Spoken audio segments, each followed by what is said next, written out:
ఇందాకేమో గోదావరి పక్క నుంచి ఒక విద్యార్థి ఫోన్ చేశాడు, ఇప్పుడు పెన్నా పక్క నుంచి ఒక విద్యార్థి. ఇలా అది జై హనుమాన్, భజంగ బలివీర హనుమాన్కి, నెల్లూరు రంగనాయక స్వామికి. నాయనా చెప్పు నాయనా. ఏం లేదండి, వీడియోలన్నీ చూస్తూ ఉంటాను, బాగా చెప్తున్నారు మీరు. నేను బాగా చైతన్యం మీ వీడియోస్. సంతోషం నాయన. మీలాంటి యువకులందరూ అలా చైతన్యవంతులైతే దేశం అంతా ధర్మంతో నిలబడుతుంది. అంతే అండి, అంతా వివేకానంద స్వామి స్ఫూర్తి అండి మాకు. అంతే నాయన. నాయన అదే నా ఆర్తి, ఆయనే మనకు స్ఫూర్తి. అదే ఆయన హిందువుగా గర్వించు, హిందువుగా జీవించు మాట. Yes yes yes.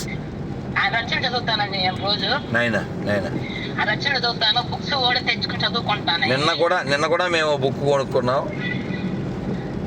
నాయన. నాయన చాలా ముఖ్యం నాయన, చాలా ముఖ్యం. మీలాంటి యువకులందరూ వివేకానందుడి యొక్క బాటలో వివేకంతో జీవిస్తే ఈ దేశం ధర్మము అలా పరిడి వెళుతుంది. అంటే గురుగారు ఎక్కడ మాట్లాడగలం బయట? ఏం కాదు, మనం అందరితో మాట్లాడక్కర్లేదుగా, మన వాళ్ళతో మాట్లాడచ్చుగా.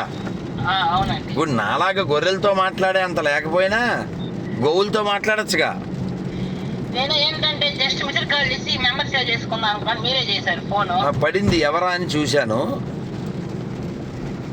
మనం 8వ తారీఖు కలుద్దాం. 8వ తారీఖు అండి? ఎక్కడ? నెల్లూరులో.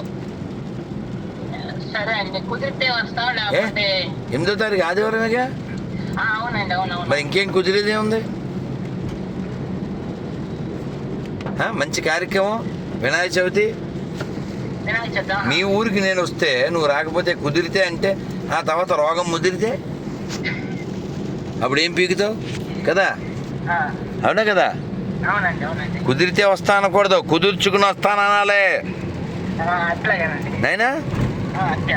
నేను ఎందుకు తిరుగుతున్నాను? రాత్రి నంద్యాల నుంచి బయలుదేరి తెల్లరగట్లు వచ్చి రెడీ అయ్యి పూజ చేసుకుని మళ్ళీ ఓ ఉపన్యాసం ఇచ్చి ఇంకో ఉపన్యాసానికి వెళ్తున్నాను నేను. నిన్న మళ్ళీ ఉపవాసం, ఇవాళ ఉపన్యాసం మీద ఉపన్యాసం. ఆ విధంగా నా విన్యాసం వితౌట్ హస్త సన్యాసం కదా. ఎవరి స్థాయిలో వాళ్ళు చేయాలి కదా. అందుకని మనం అక్కడ కలుద్దాం, ధర్మం కోసం కలిసి నడుద్దాం. గొర్రెలు వస్తే తాట ఒలుద్దాం, అది మొత్తాన్ని గెలుద్దాం.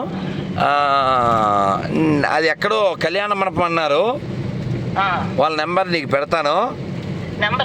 వాళ్ళ నెంబర్ పెడతాను నైనా. నైనా హరే కృష్ణ. అలాగే వాళ్ళ నెంబర్ పెడతాను నీకు. జై శ్రీరామ్. వాళ్ళ నెంబరు నీకు పెడతాను. సరేనండి. వాళ్ళ నెంబరు